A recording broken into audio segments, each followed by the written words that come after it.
Джамбавски. Како беше Джамбавски? Здраво, Иван. Како си, шо правиш? Има мрте? Да. Има прцаш? Не. Како не бе?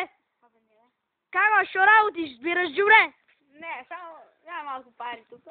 Пари, а? Имаш пари? Кој е? Она е твојата кола? Да. Ова е твојата кола. Това е новиот джип Тоа од Франција. од Франција колку пари го зема? Ке 3-4 3-4 евра. А ово ви е жената долу, ева баба Милева министерка. Како сте господи, во каква гадотија живете?